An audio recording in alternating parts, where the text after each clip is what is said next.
Everyone, इस video में आज हम बात करेंगे क्रूड ऑयल की। क्रूड को लेके आपके मन में भी काफ़ी सवाल होंगे और जब से हमारे प्रधानमंत्री जी ने ये अनाउंसमेंट किया है कि हमें ऑयल का उपयोग कम से कम करना है, हमें ऑयल की सेफ्टी करनी है, हमें ऑयल को बचा के रखना है, तब से आपके मन में क्रूड को लेकर और भी बहुत से सवाल आते होंगे।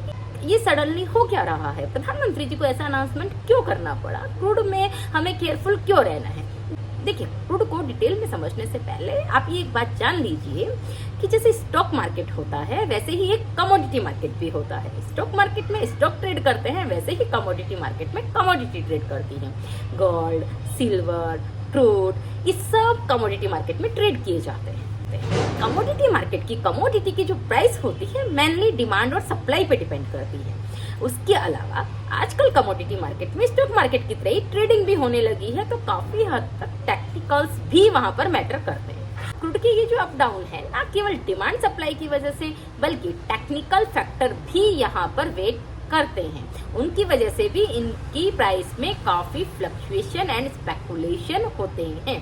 देखिए, गोल्ड के लिए जब हमने वीडियो बनाया था तब गोल्ड 1 लाख के बिलो था। तब हमने आपको कहा था कि गोल्ड फ्यूचर में 150 जाएगा ही जाएगा। तब किसी को नहीं लगता था, तब लोगों को लगता था अरे ये क्या बोल रही है, गोल्ड 150 कैसे जाएगा, अभी तो 1 लाख के बिलो है, सडनली 150 चला जाएगा। लेकिन देखिए, गोल्ड इतना फास्ट उसमें स्पेकुलेशन और मूव हुआ कि गोल्ड विद इन 3 मंथ्स 150 चला गया।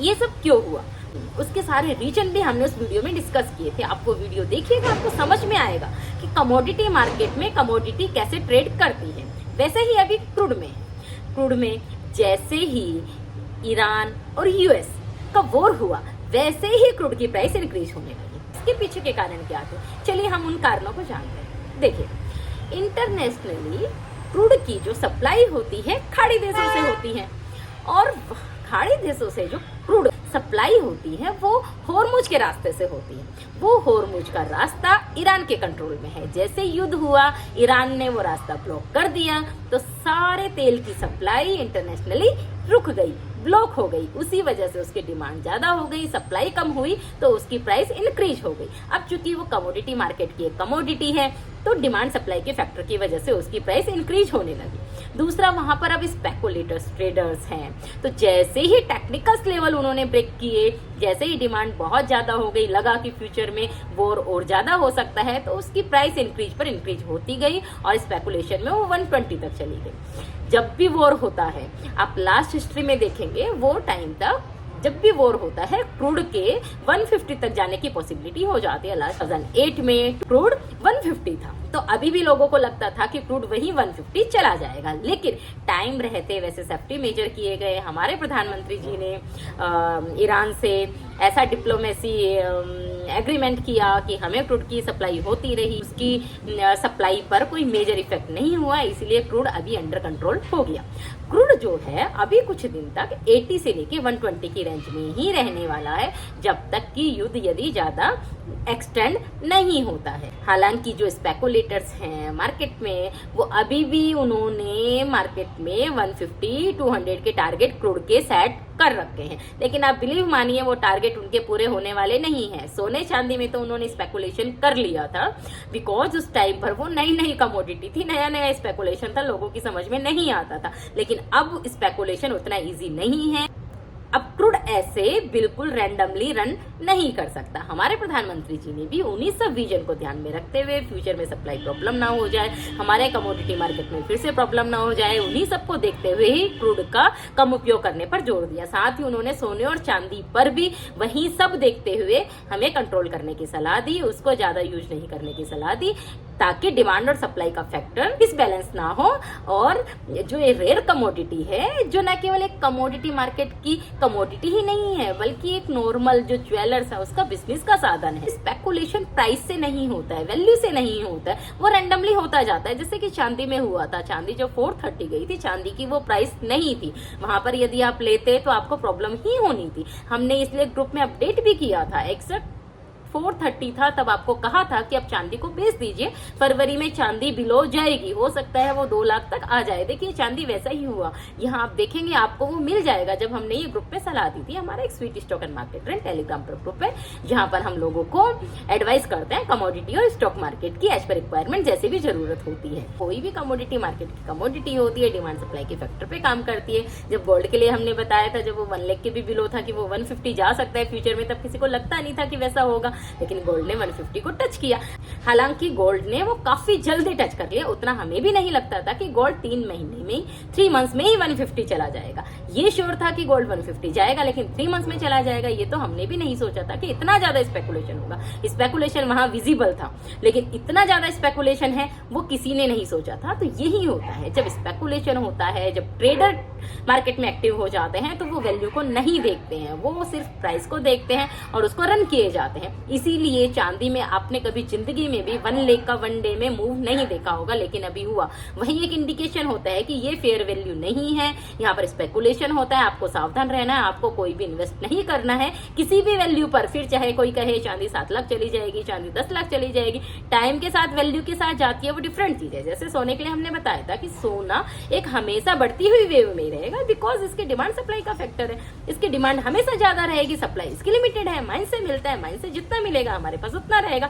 सप्लाई हम इंक्रीज नहीं कर सकते, लेकिन डिमांड तो जनसंख्या के साथ बढ़ती जाएगी, इसलिए वो राइजिंग वेव में रहेगा। लेकिन ऐसे रैंडमली, ऐसे ब्लाइंडली किसी भी लेवल पर आप किसी भी चीज को नहीं ले सकते हैं। उसकी एक वैल्यू होती है, जैसे कि गोल्ड की है। गोल्ड आपको 130 के आसपास मिलता है तो आपका कुछ लेना बनता है, लेकिन आप कहें 160 पर हम गोल्ड को लें तो वो लेना नहीं होता है, वहां पर उसकी वैल्यू नहीं आती है। ऐसे ही सिल्वर की आप देखेंगे, सिल्वर आपको 2 लाख के आसपास मिलता है तो आपको थोड़ा सिल्वर लेना बनता है, लेकिन आप 4 लाख पे 5 लाख पे सिल्वर लेंगे तो फिर वो वहां आपकी खुदकुशी जैसा ही होगा। जैसे इसमें स्पेकुलेशन हटेगा, जैसे उसके ट्रेडर अपनी प्रॉफिट बुकिंग चालू करेंगे, वो वापस से रिजनेबल वैल्यू पर आ जाएगा। और वैसे ही सिल्वर में हुआ, हमने 430 पे था तब आपको अलर्ट भी दिया था, आपको अपडेट भी दिया था कि सिल्वर को अब आप यहाँ नहीं लीजिए, बल्कि जो है उसको सेल कर दीजिए। फिर सिल्वर जब 2 लाख की रेंज में आता है आप उसको बाई कर सकते हैं। अगर आपने वैसा किया होता आप सेफ रह जाते, आपको समझ में आता स्पेकुलेशन कैसे होता है, तो आप अपने आप को सेव कर लेते।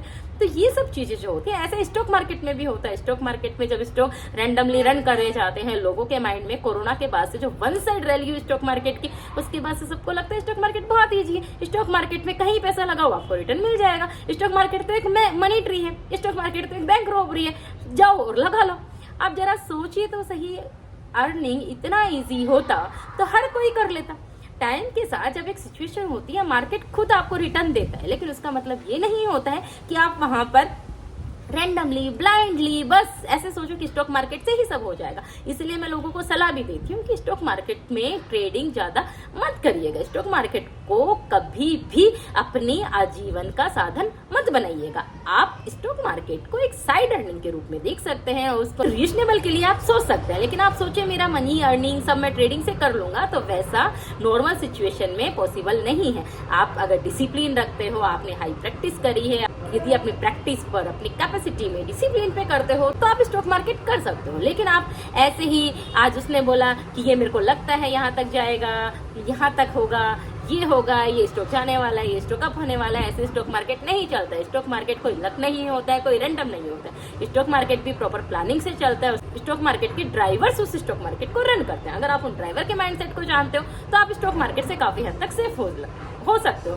नहीं तो स्टॉक मार्केट कब आपको प्रॉब्लम दे देगा आपको पता भी नहीं चलेगा। आप इन्वेस्टर हो तो फिर भी आप काफी हद तक, यदि अच्छी कंपनी में आपने इन्वेस्ट किया तो अपने आप की सेफ्टी कर सकते हो। लेकिन ऐसे ही रैंडमली आप सोचो कि मैं ट्रेडिंग करूंगा, आज ये स्टॉक लूं, कल वो स्टॉक लूं, तो कुछ नहीं होने वाला। अल्टीमेटली आप जितने कदम आगे जाएंगे, टाइम के साथ उतने ही कदम पीछे हो जाएंगे। तो आप ये ध्यान रखिए, ट्रेडिंग आपको स्टॉक मार्केट में नहीं करनी है तो सिर्फ एक लिमिट की, ओकेजनली जितना आपकी कैपेसिटी में हो करिए। तो स्टॉक मार्केट भी आपको स्पेकुलेशन से सेफ्टी दे लेगा। जब भी भीड़ हो जाती है, हमारा विजन ब्लॉक हो जाता है। अब देखिएगा, किसी भी चीज को सीख रहे होते हैं, या स्टॉक मार्केट को ही, सपोज आप स्टॉक मार्केट को ही सीख रहे हैं, तो आप जब पेपर ट्रेडिंग करेंगे, आप पेपर पे देखेंगे, या आप पेपर ट्रेडिंग मतलब आप ये अनुमान से करेंगे जब आपने आपकी मनी को इन्वेस्ट नहीं किया होगा, मनी को इंक्लूड नहीं किया होगा। आप देखेंगे, आपको लगता है ये स्टॉक यहाँ इस प्राइस से अप करेगा, वो वैसा ही अप होता है। फिर आपको लगता है यहाँ पर मेरे को सेल करना है, वो वही सेल होता है। लेकिन जैसे ही आप मनी इंक्लूड करते हैं,